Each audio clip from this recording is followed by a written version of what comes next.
Welcome back, guys. Today we're making a tier list for tanks in Season of Discovery.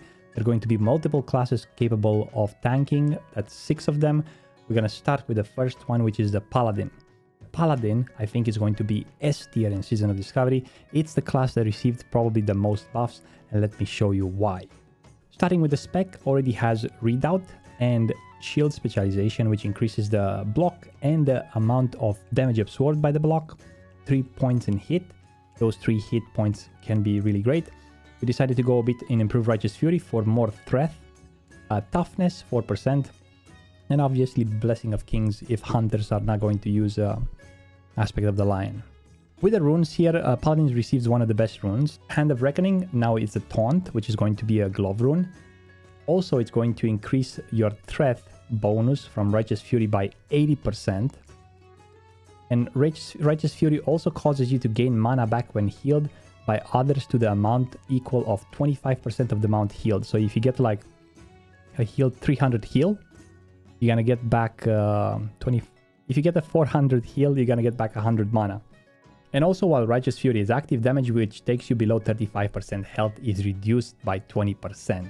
So this rune is just crazy overpowered, and it's probably what Paladins needs to make them viable. Moving on to the next one, it's the Seal of Martyrdom. I think this seal got a bit modified. It used to be an AoE cleave spell. Now it's more like something that gives mana to the whole party. But if you don't go for Seal of Martyrdom and you choose to use Improved Seal of Righteousness, there are other things to use. There's Aegis. Aegis is another thing that it's almost like the Redoubt. It increases your block value by 30% and chance to block by 30%. It doesn't stack with Redoubt, but you can use it one after the other. I don't think you're gonna need that much mitigation at level 25, but if it's needed, this is gonna be a better rune for tanking. And also there's an option to use Divine Storm if you have a slow weapon for more damage and healing your party members as well. And at the last but not least is going to be the Avenger Shield, which is going to hit up to 3 targets with a lot of damage, 165 to 197.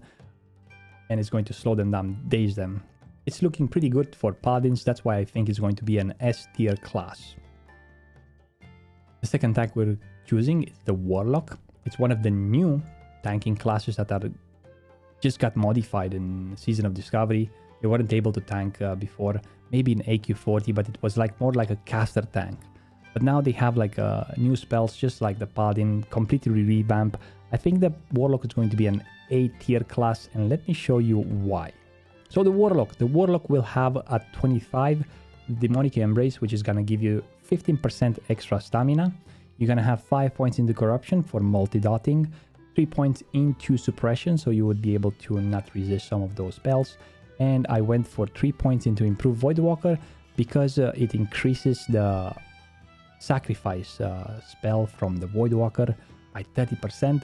And I think at level 24 you buy a new rank. The shield, it's all the way up to like 700 or 800 with Improved Voidwalker. It's really worth it. Or you can go for Improved Light Tap, but this is a simple spec, pretty much straightforward.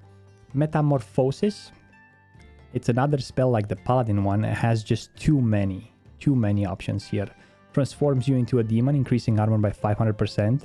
Chance to be critically hit reduced by 6, increasing your threat by 100%. I think that was modified to 50%.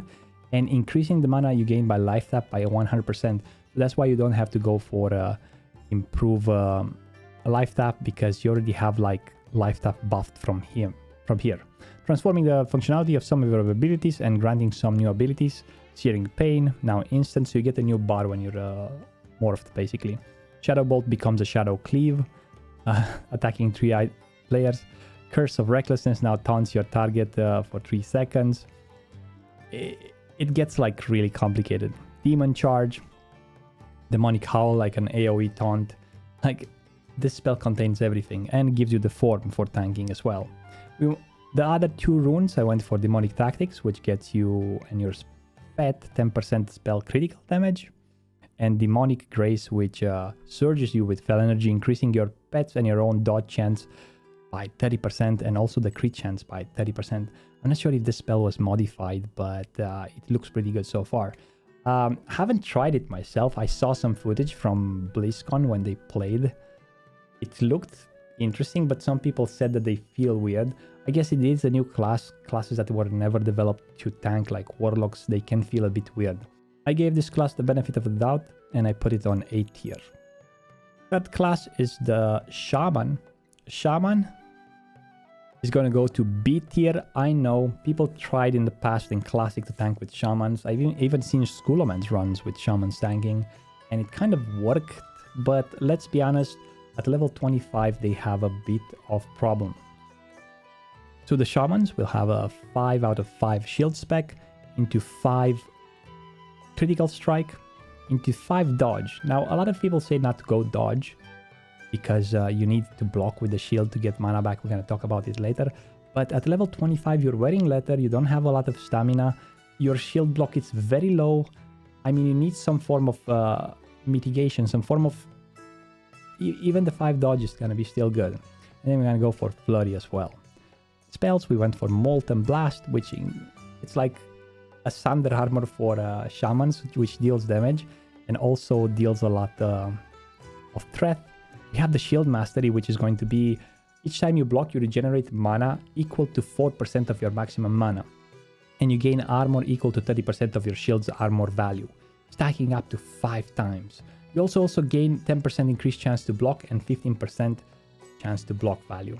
This is going to be what's going to keep Shamans with mana and with a lot of armor.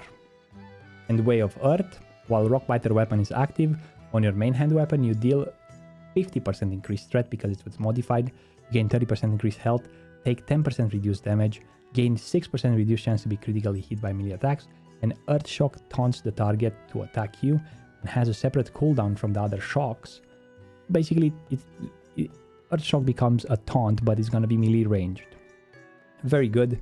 We have Taunt, we have Shield Mastery, and we have like a feeler to build the threat. Maybe I underestimated here a bit the Shaman. Probably it's better than B tier. It could be an A tier, but like I said, because it's wearing leather at level 25, I'm still a bit skeptic. And also the mana, I think it might be worse than like Spiritual Attunement, like the Hand of Reckoning compared to the Paladin. Moving on to the Warrior. The Warrior, the classic Warrior, the best tank. We love Warriors. I just went S tier. Let me show you why. The good old Warrior. We have a 5 into shield spec. Increases your chance to block attacks with a shield by 5%. And you generate 1 rage per block. We have improved Blood Rage into Last Stand. We have 4 points in toughness, more armor, less damage taken. Improved shield block for extra rage basically, because the more blocks you have, if you have like multiple mobs on you. And then we have 1 point into Thunder Armor to reduce the rage cost. We could have gone for Defiance for extra threat, but I don't think we're gonna have issues with threat. If you feel like you have issues and you cannot build threat, then go for Defiance. The runes are quite simple and good. Devastate. While you're in defensive stance, you have a shield equipped. And you have a shield equipped. Thunder Armor deals 100% weapon damage, increased by 10% per application. So it's gonna be 150% weapon damage. I think it's going to be crazy. I went for Flagellation. You gain 25% bonus to physical damage done for 12 seconds after activating Blood Rage or Berserker Rage. Blood Rage, this is really good if you want to build the initial threat or do early damage, but you have another option here which could be Warbringer, or even Blood Frenzy could work. Warbringer will make your charge to work out of in combat and in any stance, so you could use charge in basically battle stance, in defensive stance I mean. That would be great, and in combat. I think Warbringer might be even better if you don't care about the extra DPS at the beginning of the fight. And then for the legs, we went for Consumed by Rage, which once you reach 80 Rage, you're going to be able to enrage you. Now, maybe in the beginning you have to pump a bit of damage. There's some sort of... Sometimes you can do pulls with full Rage, right? So you build on Trash Rage, and then you pull the boss, and then you can use immediately Consumed by Rage to give you extra 25% melee damage bonus for 12 swings. It's going to be quite great. This is the reason why I think Warrior is going to be S tier at launch. next to the Paladin. Druid, it's one classic tank as well. It got a lot of changes as well. I went with a Druid for A tier. I think Druid is going to be an A tier tank. Druid, we went for 5 ferocity into 5 thick hide, so you can get armor contribution from items by 10%. 1 point in brutal impact, 1 point in feral charge, 3 points in sharpened claws, 6% crit, and 1 point in primal fury to get additional rage. The thing is that if you're going for Skull Bash, you could probably remove feral charge, get 2 points in brutal impact, because they share cooldown, Skull Bash with feral charge. For the glove rune, we have Lacerate, which lacerates the enemy target, making them bleed for 42 damage over 15 seconds, plus 20% weapon damage per existing application of Lacerate to the target. Causes high amount of threat. This effect can stack up to 5 times on the same target, so it's going to be a big bleed, like over 200 damage over 15 seconds continuously. This is going to be pretty good for building consistent threat on the Druid and holding it up there. For the chest rune, we went for Wild Strikes, which is the Wind Fury that the Druids now have. While you are in cat form, bear form, or dire bear form, party members within 20 yards will gain combat ferocity. Each melee hit at a 20% chance of granting the attacker the extra 20% additional attack power. Normally, I think this is what the Druids will go for at level 25. They already have a lot of defenses, a lot of armor, they can survive. There is a rune made specifically for tanking, Survival of the Fittest, which reduces the chance you'll be critically hit by 6% and all the damage taken by 10%, and also gives you 10% additional armor. However, I think if you don't have a Shaman in your party, especially if you're playing Alliance, or you don't get Wind Fury, you might have to go for this one because it will benefit the party more and even yourself. Skull Bash is going to be the third rune for the legs. Pretty good. The Druid, I don't think is going to be S tier. I think it's going to be at least A tier. And let's move to the next one. The last tanking class, which is going to be for Season of Discovery, is going to be the Rogue. The Rogue is going to be B tier, and the reason why I think it's going to be B tier, let me show you. The basic spec for the Rogue is going to be 5 into 5 lightning reflexes, 5% dodge, into 5% parry, into riposte, into 5% hit. So we get straight 5% dodge, 5% parry, 5% hit, and riposte. This is the combat spec at level 25. Main gauche is going to be the filler. Instantly strike with your offhand weapon for normal offhand weapon damage, and increase your chance to parry by 10% for 10 seconds. Which means now the Rogue is going to have in offhand a slow weapon as well, because it's doing offhand damage. So you might want to get 2 Cruel Bards. If you get 280 speed, the more damage to do more damage with main gauche. You get 10% parry from here, and then you have just a Flesh Wood. You take 20% reduced physical damage while Blade Dance is active. Additionally, you have 6% reduced chance to be critically hit by melee attacks. The threat generated by all your action is massively increased, and your feint ability is replaced with Tease, which taunts the target to you. 20% reduced damage and 6% to crit is great. And then you have like Blade Dance, which finishing moves that increase your parry chance, lasts longer, and grants more parry chance per combo point. 5 points will have 10% parry for 30 seconds. So this one is available. The reason why I think this is one of the worst tanks so far, it's because this one, it's only available while Blade Dance is active. If you get stunned or something and cannot activate it, both of them will be off you. I think this is not going to be one of the best tanks, at least at level 25, hear me out. If you're fighting melee targets, that's fine, you parry. But what happens if you fight a boss which has casting abilities? How do you parry those spells? How do you parry a Shadow Bolt? I guess you can kick it, sure. But some sort of other cooldowns would have been better for Rogue. Maybe a Cloak of Shadows or something.